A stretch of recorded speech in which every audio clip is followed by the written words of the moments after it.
গতকাল প্রাক্তন মুখ্যমন্ত্রী এসেছিলেন, মমতা ব্যানার্জি চর্চা শুনেছিলেন। আমাকে বলতে দেন।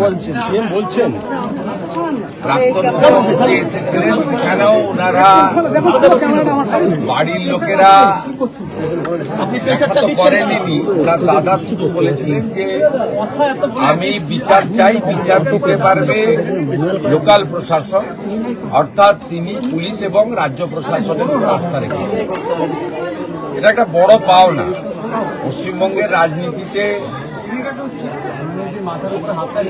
বিভিন্নভাবে, ধরুন কোথাও পুলিশের গুলি চালনাতে, সেখানে পুলিশের দোষ বা অন্য কার দোষ আমি জানি না, রাজনৈতিক সংঘর্ষে, বোমাবাজি, বন্দুকবাজি, সংগঠিত রাজনৈতিক সন্ত্রাস এবং হেফাজতে বা রাজনৈতিক হেফাজতে অনেককে রাজনৈতিকভাবে তুলে নিয়ে গিয়েও খুন করা হয়েছে, এমন অনেক উদাহরণ রয়েছে এই পশ্চিমবঙ্গে। কিন্তু আপনারা,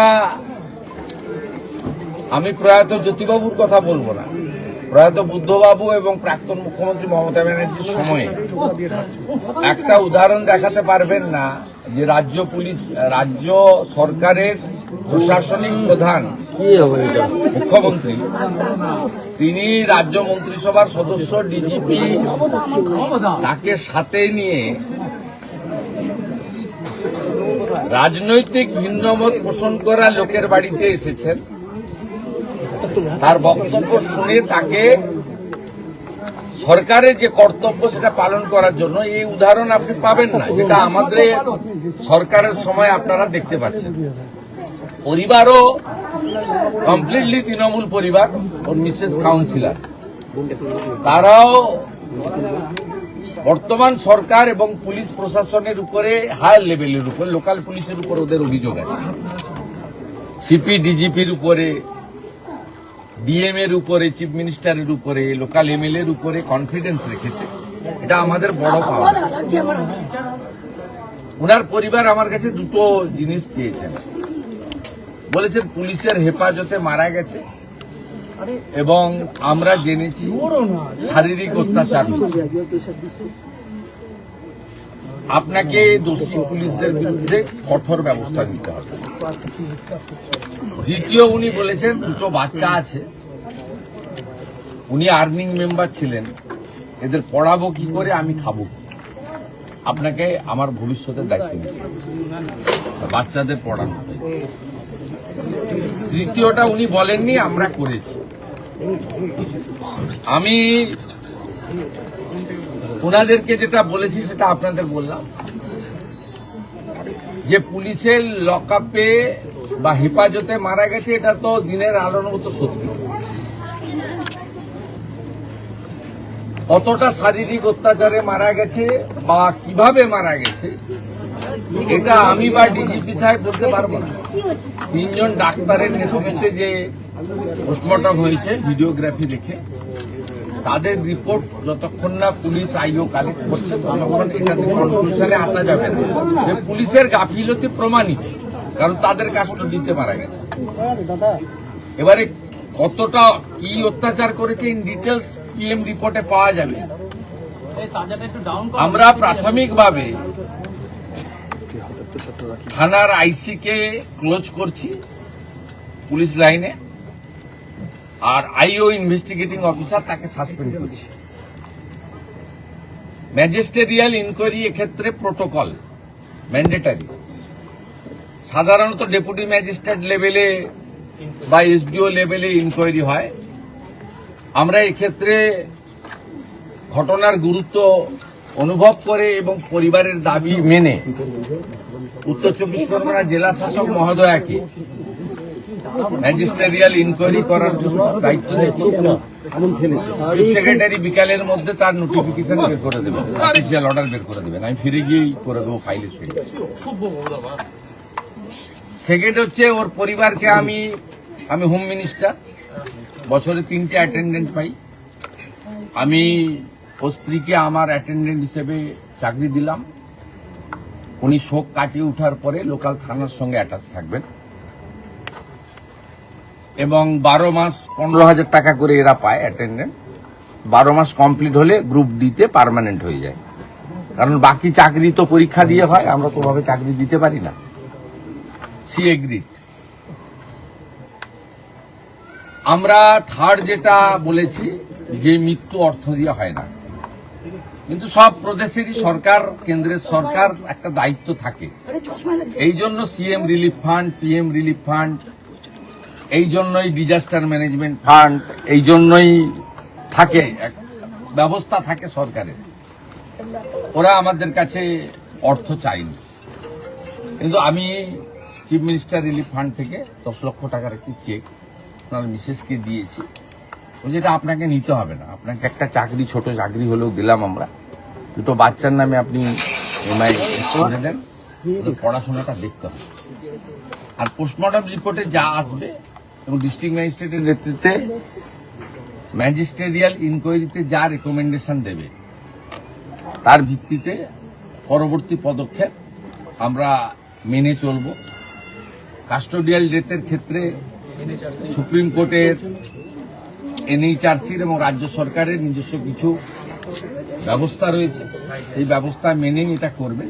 ডিজিপি সাহেব পার্সোনালি এবং হোম সেক্রেটারি ম্যাডাম পার্সোনালি এটা লুক আফটার করবে এবং আমাকে রিপোর্ট দেবে, এবং এমএলএ এবং সিপি প্রপারলি লোকাল ফ্যামিলিকে ইনফর্ম করতে থাকবে যে সরকারের ইনভেস্টিগেশন এবং তার অ্যাকশনের প্রসিডিওরটা কি।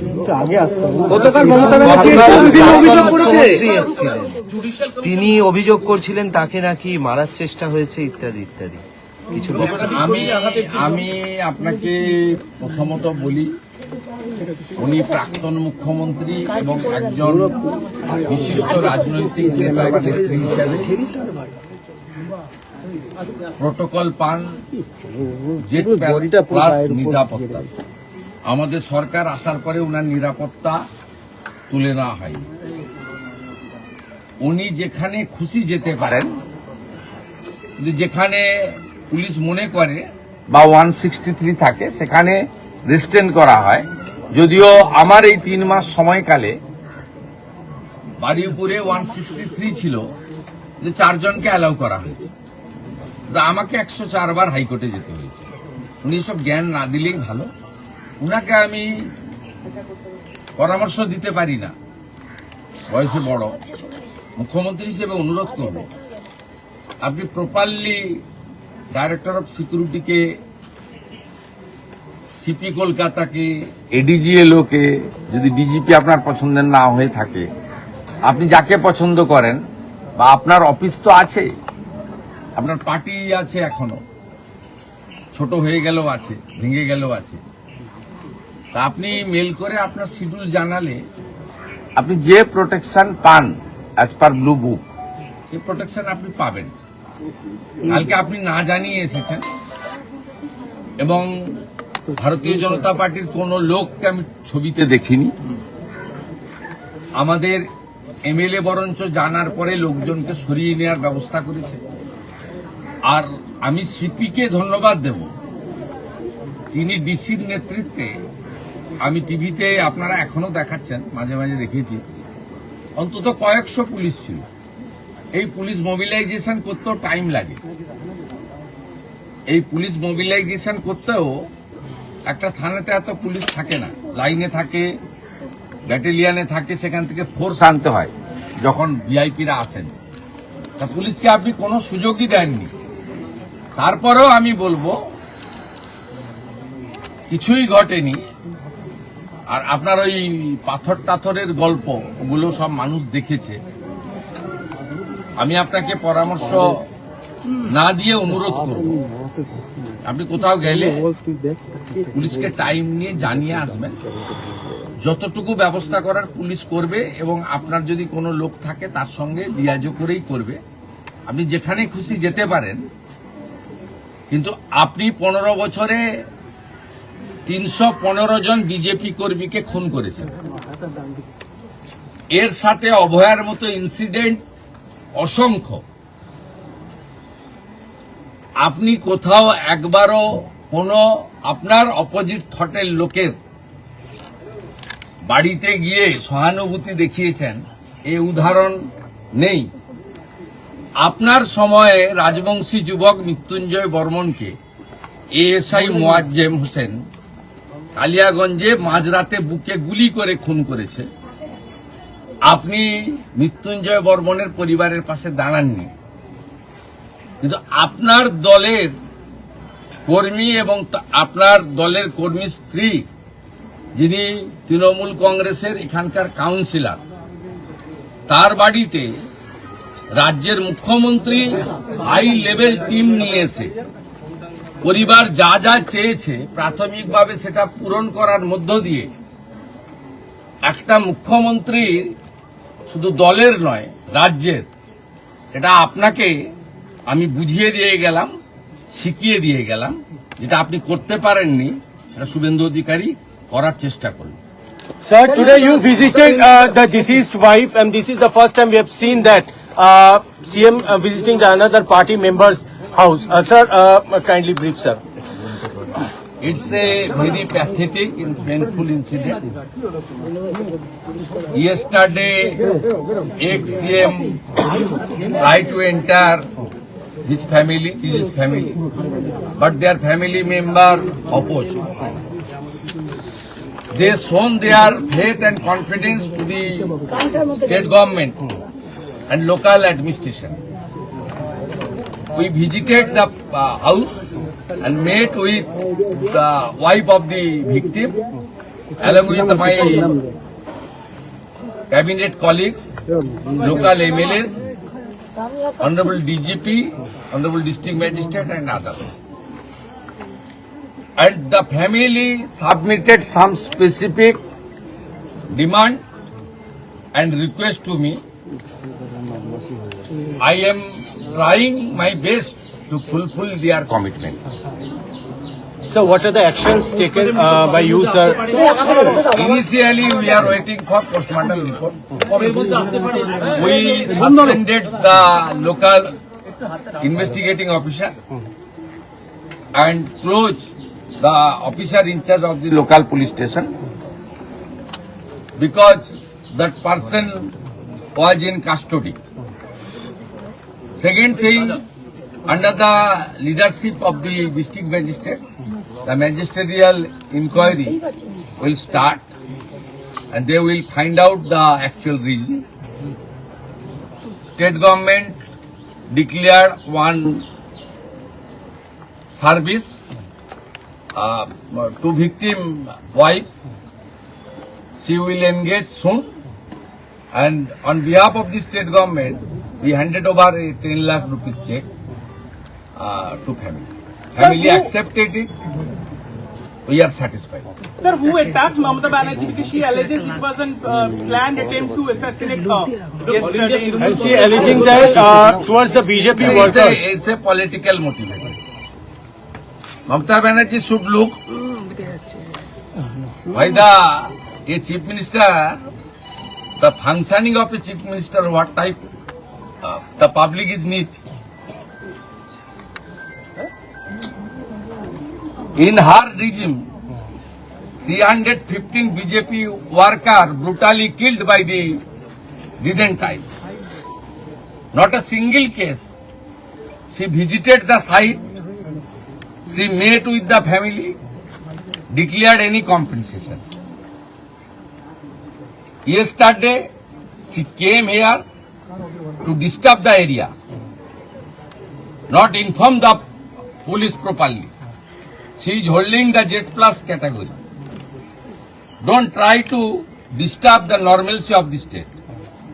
काउके कानून अगेंस्ट व्यवस्था ना হবে उन्होंने कहा कल मैं मर जाती आप भी थे ना? বলছি वो क्या बोलता है कादा बांग्ला में? उसमें कोई मर जाता है? কারুর এগেইনস্টে ব্যবস্থা নেওয়া হবে কালকের ঘটনায় কোনো ব্যবস্থা No need. কমপ্লিটলি পাবলিকের জনরোষ হয়েছে, কিচ্ছু হবে না। কেউ পাথর ছোড়েনি, ছবিতে পুলিশ দেখেনি। তাদের ছবি দেখাচ্ছে প্রাক্তন চেয়ারম্যান তাদের ছবি তৃণমূলের প্রাক্তন চেয়ারম্যান। জনরোষ এত চুরি করেছেন, আপনি পুলিশকে জানিয়ে আসলে আমি সব ব্যবস্থা নিতাম। Responsibility goes to police. আপনি পুলিশকে জানিয়ে আসেননি, আপনি কল্যাণ ব্যানার্জি আর দোলা সেন ছাড়া কাউকে বলেননি। আপনি you are holding Z plus category. আপনি যখন যেখানে যাবেন প্রায়ের পুলিশকে বলবেন, পুলিশ যদি মনে করে কোথাও আপনাকে একাকে তো অ্যালাউ করবে, এখানে কোথাও এমার্জেন্সি নেই, কিন্তু যেখানে 163 আছে সেখানে 4 জনকে নিয়ে যাবেন, যেখানে 163 নেই মোর দেন 4 যাবেন, উই হ্যাভ নো অবজেকশন। কিন্তু you should inform police properly because you are holding Z plus category still. আপনি জানিয়ে আসেননি, তার রেসপন্সিবিলিটি ডিজিপি বা পুলিশ মন্ত্রী নেবে না। Thank you.